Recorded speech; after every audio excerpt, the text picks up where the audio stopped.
Good afternoon, everybody, and welcome to this edition of Ask the Experts for Tuesday, 31st of August.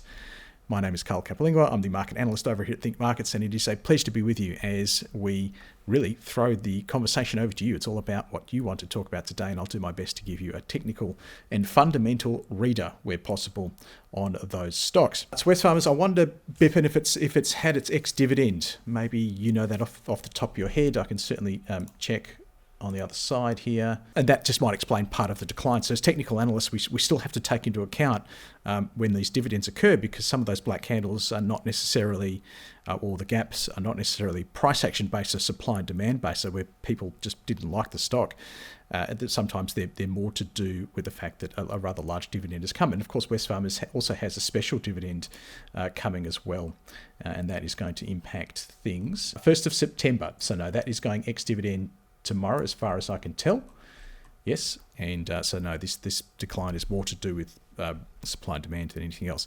Okay, not great to see the price smash through the short-term support zone. That's the light green zone here, and it did look like it was going to bounce. I mean, if that area is going to be support, we do want to see some price action coming in to confirm that's the case, and that would represent itself in terms of a white candle, and that's what we saw. And then we've broken beneath that low. So first thing is that's not a good sign. Then we need to look for other static areas and potentially also other dynamic areas of support and resistance, and that looks like a pretty key area of support there, not only because we've got a couple of peaks in this zone, a nice consolidation before the breakout, but also it's a big run number like $60 as well. Unfortunately, given the dividend is tomorrow and it's going to be fairly large, we probably will see it test into that zone, but it's not about it getting there, it's about how it responds when it does. So the dividend's going to be 90 cents fully franked, so we would expect it to fall around about $1.20 based upon that tomorrow. And then let's wait and see how it closes. So Bippin, the candles I like to see to represent that demand has come back into the system. So tomorrow, if we saw something like that at that $60 level, that would be very encouraging. We've also got this long-term dynamic support zone, which is not far away, and we know that for more often than not. I mean, that's my opinion anyway, and you've seen me use these charts long enough to probably agree that more often than not we do see support come in around that long-term trend zone if the short-term trend zone has slipped, and they do slip. So look, Wesfarmers as a whole, to me, I don't think you panic just yet, given the short-term price action. It probably, to be fair, got a little bit ahead of itself, ahead of those results, and maybe we're just seeing just this natural corrective phase that we see within a broader bull market. So I'm still pretty happy with that. We will quickly scoot over, and we have Wesfarmers loading on the other side. So based upon the median PE, which you go, well, would I be prepared to pay about 32 times for Wesfarmers? Would that be? It's not about fair value; it's about getting good value as well. I think it's not awful, but if we said that that's probably fair value, and then you want to see it at good value from there. So look, there's still some room. There's still plenty of room here.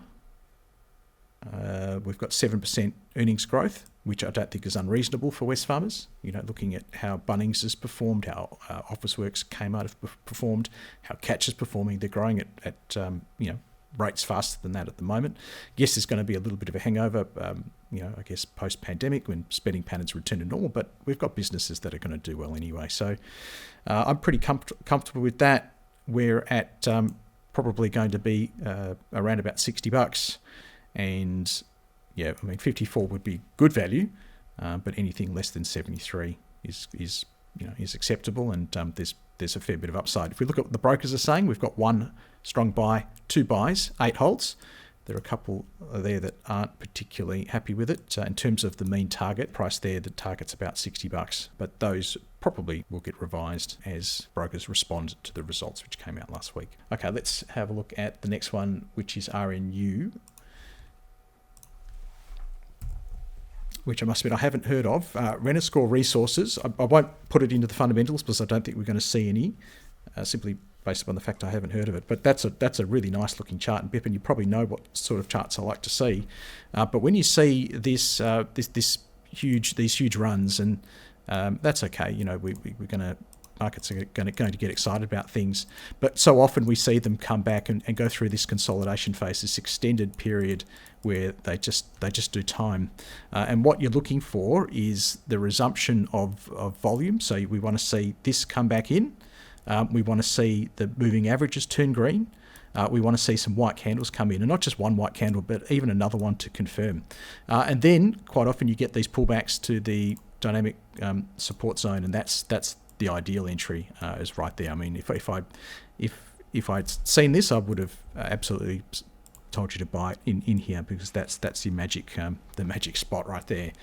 So take a picture of this, everybody. Take a snapshot, and right here is where you're looking for it. So one that comes to mind that we did do live in Ask the Experts is Novonix, which is here. I think we covered it on this day here, actually. So and it's almost identical, isn't it? So it's just the pattern. They're different stocks, and who cares? It's just the pattern that we're interested in. What do we do with it now? Well, if you've got it, hold on to it. If you don't have it, it's too far away from static support. So static support is here. Pull back into that zone. That might be interesting to look at, and the moving averages will probably catch up to it by then. What sort of price action do you want to see? Well, you want to see the price action we saw those arrows pointing to. So if you've got it, hold it. If you don't, we're waiting for a pullback to buy into it. Next one we've got here is AGY, which, if I'm not mistaken, is Argosy. Yeah, the reason why I know that is this thing's been around forever. It's 2001, so I've come across it over the years. I've been around longer than that, but it's been around for a long time. It looks pretty good. So again, look, are we starting to see a little bit of a pattern emerge? It's kind of where the other two were. Well, that was where the other two were not long ago, and then it's moved up from there. Same sort of analysis. I think it's in a nice uptrend. I think you buy pullbacks into the short-term trend zone. Otherwise, if you've got it, hold it. If you don't, looking for these sorts of moves. Where we're into the zone with some lower shadows and some white candles coming out. So not a lot else to do. And you can see when it sort of started again here with that volume kicking in, and then the volume picking up. I'm not too fussed by the volume sort of diminishing through here. That's just a natural feature of supply removal. So what happens when you go through this event here is you create a whole heap of supply up here. And how do I know? Well, because when we get here, people are very sad. So if you bought in here, so let's say I got in here, when it gets here, I am very sad, okay? And all I want to do is get the hell out. And the only way to get me out is to trade with me. So to have cash come in and get rid of this big supply overhang that's in the system. So you need to trade with it initially, and that's this volume. So that's we're starting to remove the overhang, right? And then once we've removed that overhang, you should see volume decline. So there's just less supply in the system. There's still plenty of demand. We know there's plenty of demand because the trends are still up, but we should actually be able to move far more easily from here. So happy with that one. Next, we won't have any fundamentals on that. There's absolutely no way. ASX, it looks fantastic. I can't see any reason why we wouldn't hang on to it if we had it. This is one we can get some fundamental data for. That should load up in the background. We've got a bit of stuff going on here. There's your support level. You can use some of these lines. Even something like that. Yeah, I mean, it's starting to look pretty handy. Uptrend, long-term uptrend is in place. Short-term uptrend is in place. It's one of those classic turnaround plays where we're probably going to see some stocks today which are interacting with their long-term downtrend. And what we want to see is that long-term downtrend go from an area of resistance, okay, where it's resisting price action to the upside, to an area of support, and that's when you can start to get involved. So for me, down here potentially there's a bargain, but I'm not interested. I think down here, if you buy in and you happen to get it right, profits are high, but probability is low. Okay, once we get here, look, profits, I think profits are still high, maybe a little bit lower. I think they're still high, but you know what? Probability is high, and that's where I want to trade. So yeah, I'm not interested in trying to get the bargain. I'm interested in letting the market tell me that we're turning the corner on this one. And if I had to point, just so you know what to look for, if I'm not going to be here on a Tuesday to tell you, and you're looking at this in real time, and it happens to be something that looks like that arrow and those candles, that's where you get in. Okay, so that's that turnaround play. That's where I'm looking to get in. That's ancient history, of course. What do we do now? We hold it if we've got it. If we don't have it, you're looking for potential pullbacks before you can get in. There will be, there's going to be supply up here. There's no doubt about it. I mean, this is a major point of supply for the same reasons that we discussed with that other little specky stock. People got stuck in there, so they've been waiting all this time, to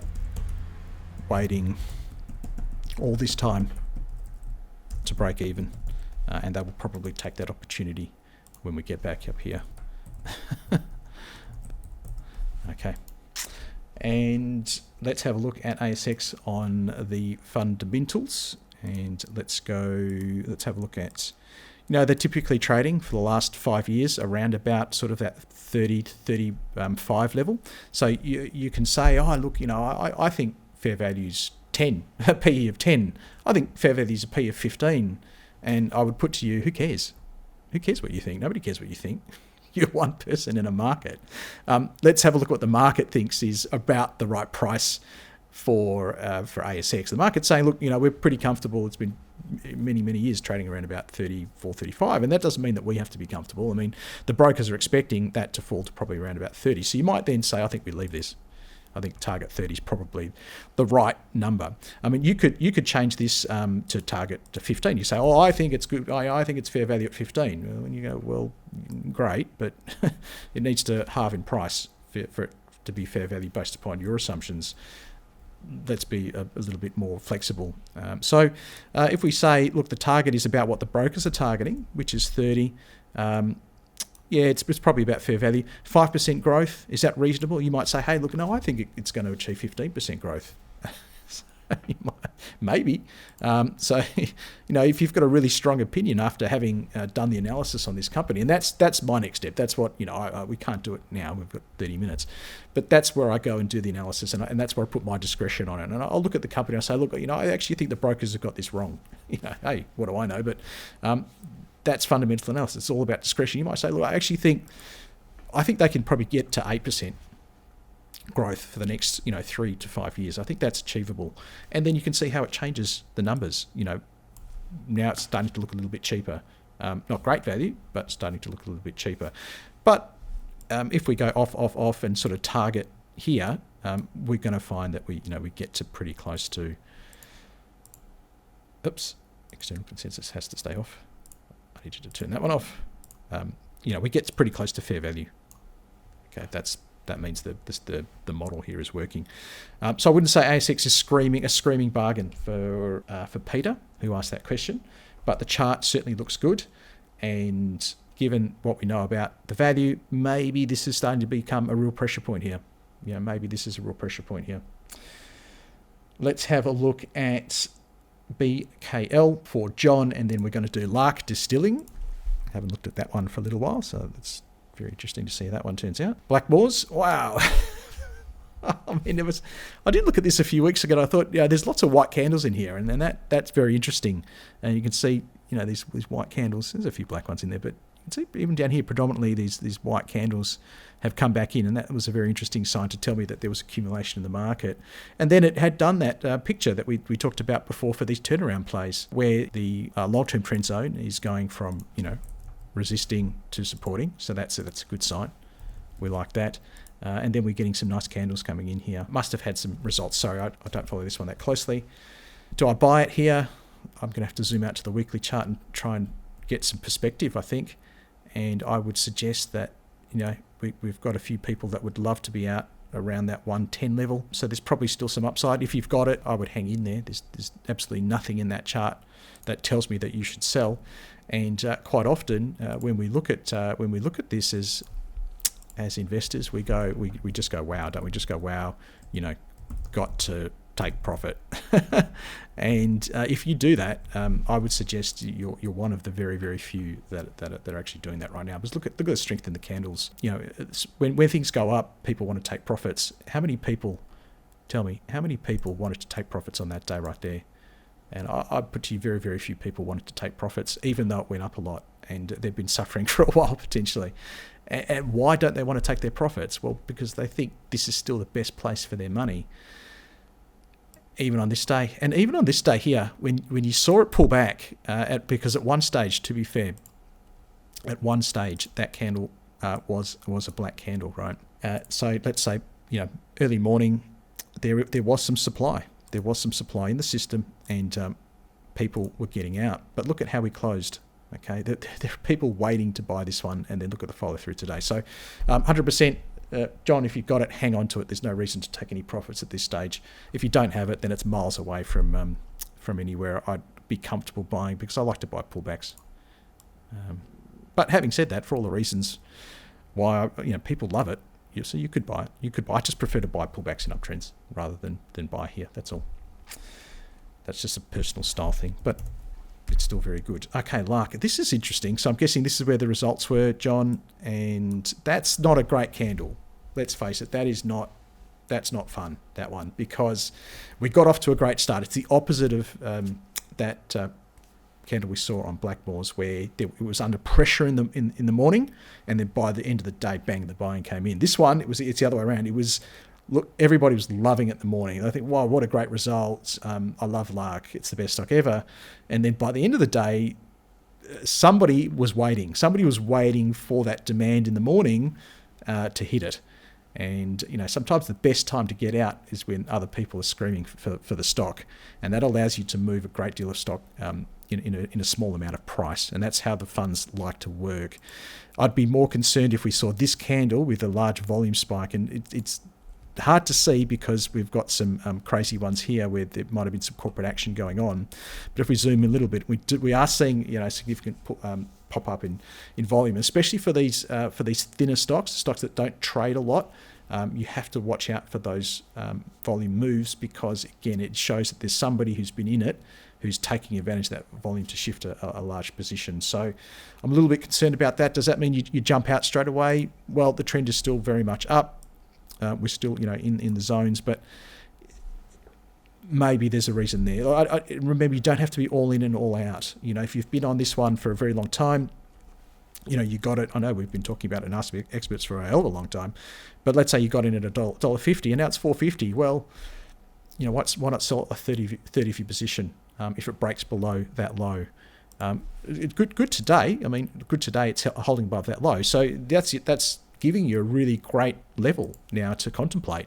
And if we look at that low there, it's 457, so you might start to say 449 or 448, around there. Give it a little bit of leeway. Sometimes support is spongy, and that's where you're selling a 30 position or a half your position or whatever it might be. You don't have to sell it all. But that candle is interesting and it's concerning. Let's have a look at Blackmores from the fundamentals perspective, and we'll go with off, and let's try and work out a good target PE for this one.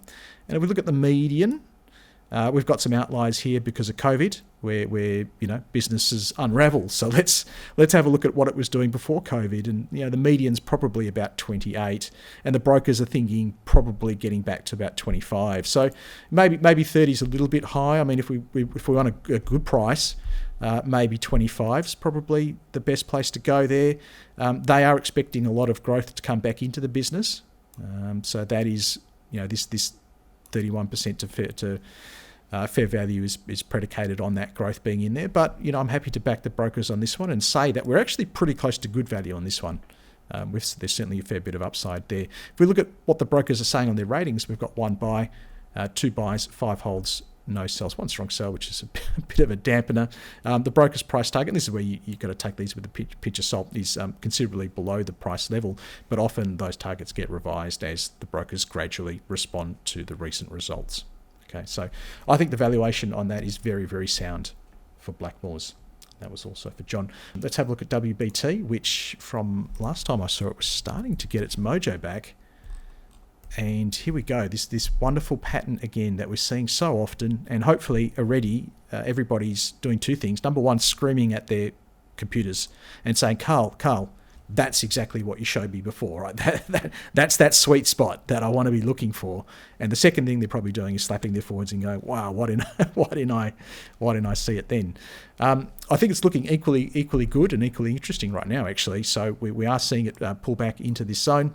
And if this zone is to be support, like is our hunch, like it has been here, like it has been here, like it has been so many times before, but hey, not here, right? It's not always support. We need to see it demonstrate signs that it's going to be support. So what could be a sign in the zone we're expecting support that there is support there?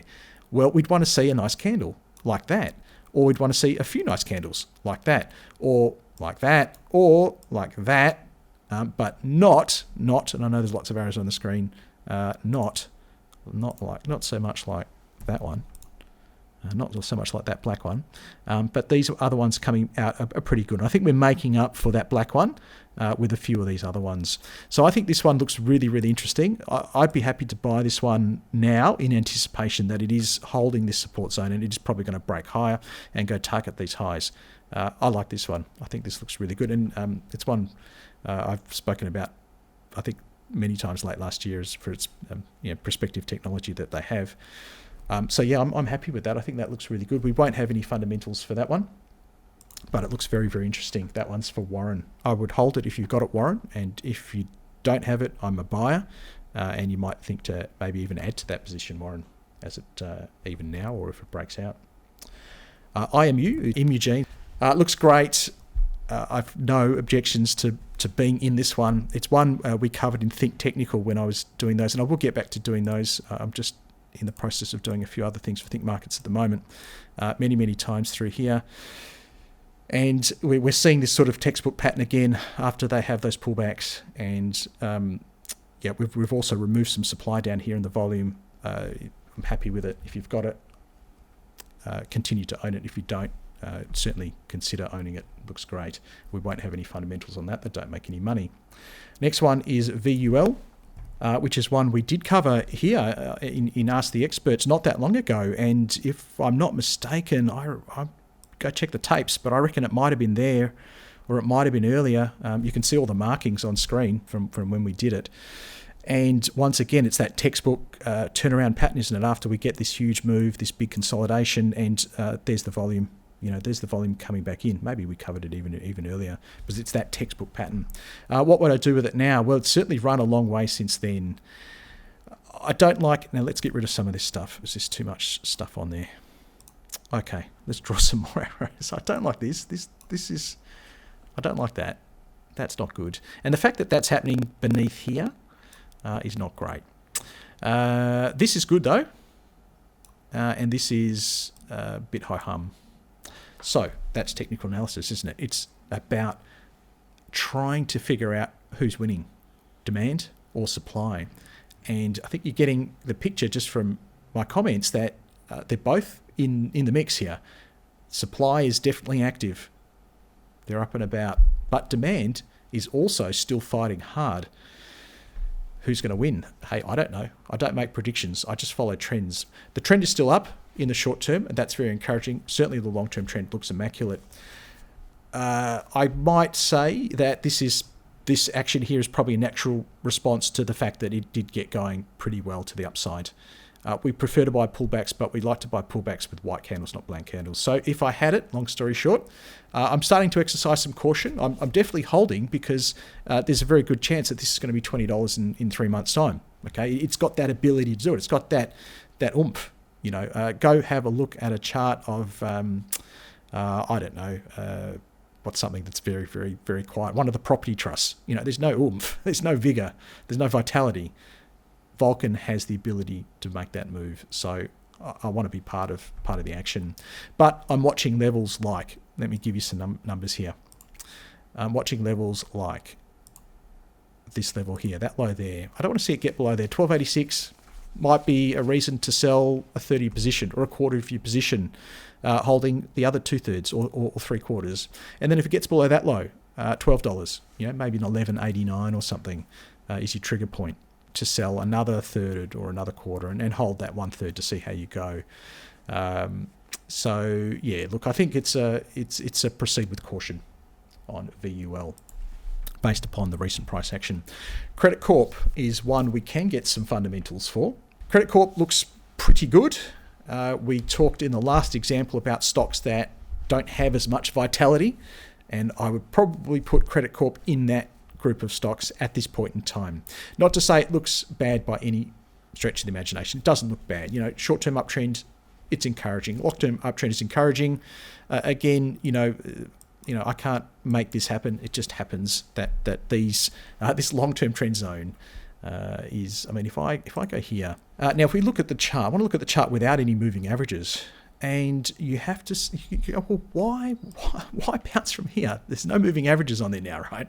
Why bounce from there? What makes that level and that level bounce a bounce point? And then you put the moving averages on, and you go, why? Why should that work? And it's just after watching the market now for over 2 decades that these moving averages work really well.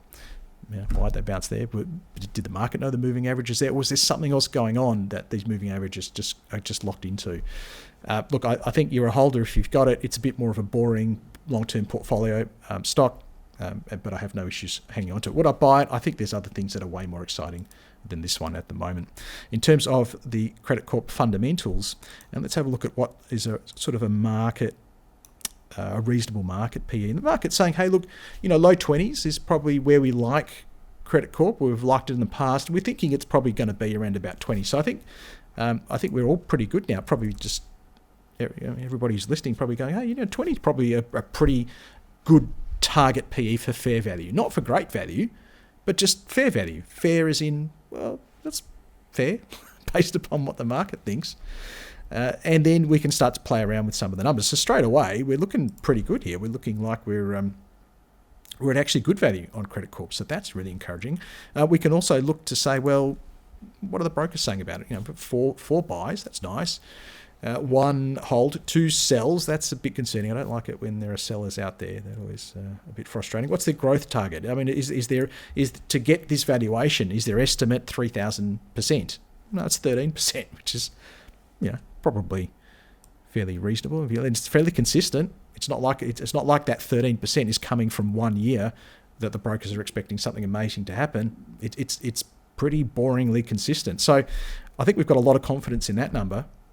I think we've got a lot of confidence in this number, and therefore I think we can have a lot of confidence in the valuation. So it's looking pretty well priced here, Credit Corp. Chart's not bad, maybe a 6 out of 10 valuation, maybe an 8 or 9 out of 10 Hamid. So I'll let you draw your own conclusions from that. Okay, for the 2 last ones, because there was a rush of people rushing in, I'm going to pick Healius. And let's go HLS. Wow. I want, maybe you can type in, for the people that have long sufferers of these sessions, what's the first thing that strikes you on this chart? What is the thing that you just go, wow, that's A, very interesting, but B, makes no sense at all? And then I'll come back and do this later on. Andrew, who hasn't had a go yet, is asking for AVH, and then or Kevin hasn't had a go either. We might finish with WSR, but no more coming in. And give me some answers on what strikes you most about that Healius chart before we do the analysis. We'll come back to it. AVH. There's some hope. So this is for Andrew. Not my favourite chart, and you could probably tell why. We've gone from green long-term trend zones to pink ones. We've gone from beautiful green, light green short-term uptrends to indiscriminate, and we've gone from wonderful white candles to lots of black candles. Is there hope? Maybe there's something here, or maybe we're just going to see this same scenario play out again, and it's too early for me to tell. But I can say with absolute confidence that this is not a stock that I'd be prepared to buy just yet. In terms of when to buy it, well, we saw a bunch, again, look at the YouTube recording at the start of this session, where we understood how we see this transition from where this zone is resistance to somewhere down the track, acting as support somewhere down there. And because that could be so far away, then why waste your time with this right now? And I apologise if you know the story, Andrew, and you think this is the best company in the world and you love to spend an hour explaining it to me. And with all due respect, I'm sorry, I don't care. And the reason why I don't care is because the market doesn't care right now. And I'm trying to make my trading a reflection of what the market finds interesting and wonderful. And I don't think it's Avita. Not to say it won't be in 3 months' time. I just don't think it is right now. And once again, let's go just for fun. AVH. I mean, why? Why would the price just stop there and just go straight back down again? Why? You know, what makes that happen? And then we go here and we just see, look, perfectly, just aligning with those moving averages. Now, nobody's told me what strikes them about the Healius chart. HLS. Come on. This is a crazy chart. This chart doesn't make any sense. I can't remember a chart that has gone up so consistently with so many black candles. That is odd. It doesn't make any sense, and it's so rare. It's so rare. But you know, you look at all the black candles. It's got a history of doing this. There is a fund manager out there that is selling this thing, but there are 2 or 3 other ones that continue to buy it, and it's the weirdest looking chart. So it's hard for me to make heads or tails of it. On the candles, let's have a look at the moving average trends, and certainly they're very strong. I'm guessing this is on earnings. Earnings disappointed, outlook disappointed. How do we respond from that? Well, pretty good today, not as good yesterday. I'm a little bit concerned about this one. I think when you see these big drops, and unless we see today close out that white candle and another follow through tomorrow, I'd be of the opinion that you probably want to sell some of this. If you've had it for a while, you're making a bit of money, I would say take partial profits on this one and see how you go on the others. You wouldn't need to offload the rest of it unless we break below this level here. But if we do break below this level here, the problem is we're going to be in a pattern that looks a lot like this, okay? And we don't want to stay in that pattern. That's my feeling. So I'm a little bit concerned about that one. But for now, maybe just stay the course or consider selling part of your position, and maybe that move into $5 or just under $5 would be the best point to do that. Okay, that was for Rob. Thanks, Rob. Wisr. Look, I like the stock. I think it's a really neat concept and company. It's one I've run in Think Technical, as you can see before. It's disappointing. It's bitterly disappointing, and I'm sure Kevin is nodding his head in agreement right now at how disappointing and slow this stock is compared to, you know, what feels like a really interesting concept, and maybe this is just the nature of the beast, Kevin, and I can't see anything in the chart which would suggest to me that the nature of this beast is going to change all that much anytime soon. So I think it's a slow grind. I think that's the kind of stock we're looking at here. And look, if you know, continue to back it if you like the story, and I think you'll do fine. But if you want a bit more excitement and a bit more vitality, this is probably not the one. So on a relative basis, you might say, look, it doesn't look awful, but maybe there's a better place for my money right now. But just what I see, the trends are up, and you know, you can choose to continue to hold it and continue to suffer with it for as long as you like. That's the beauty of the market, isn't it? You choose. Only you can choose how long you suffer with a stock. Isn't that wonderful? And that's what's beautiful about the market. You are in control of how long you suffer or how long you enjoy a move. Matthew is talking about a giant black candle. Oh, the giant black candle on Healius, yes. But it's not just that single candle. It's lots and lots of candles. I've gone way over time. Apologies. But hopefully there's some entertainment benefit in there, if not some educational benefit as well. Let's have one look at the Healius fundamentals, which I didn't get to before. And we're looking for a target PE. And as the numbers are loading, maybe you can start to have a look and say, well, I think, Carl, I think you should probably use this number here. We know in the past it's probably been around that sort of high 20s. The brokers are sort of targeting a 20 in the future, and we can probably just leave that where it is. And this is fundamental analysis. This is how it's done. It's all discretion. You can make it 25 and it's going to change everything. If I make that 25, the stock becomes very, very cheap because we're asking less of it. Obviously, a lower PE is more earnings for the price. I'm going to leave that at 20 and say that with the EPS estimate of minus 3%, that is a dip in this full year, and then a recovery ex post, but with not a lot of data available from the brokers. This -3 might be even a little bit conservative, even if we went zero in there and said they were going to have flat earnings, it starts to look even better. So I don't think the company's expensive. If we look at the brokers, we've got 2 strong buys. Well, that's very positive. 5 buys, 5 holds, and no sells and no stronger sells. So maybe I was a little bit down on it in the chart. But hey, that's where the fundamentals and the technicals come together and either confuse us or help us make a decision on the other side. But that's up to you. Okay, everybody, thanks for joining me today. There's a question from Kevin. Carl, do you or Think Markets provide regular newsletter recommendations to users and customers? I do lots of research. Kevin, I've just done a whole series on the travel sector. I've done a series on renewable energy, and I will continue to pump out research. This is your best bet, just in the interim, to get me and pick my brains on the stocks you're interested in. But after I finish a couple of projects I'm working on at the moment for Think Markets, I'll get more back into that regular, I wouldn't say newsletter as regular than that, but more regular analysis and recommendations for you. But definitely make sure you've got pole position in Ask the Experts each fortnight in the meantime. But thanks for everybody for your attendance today. Thanks for your wonderful questions and comments.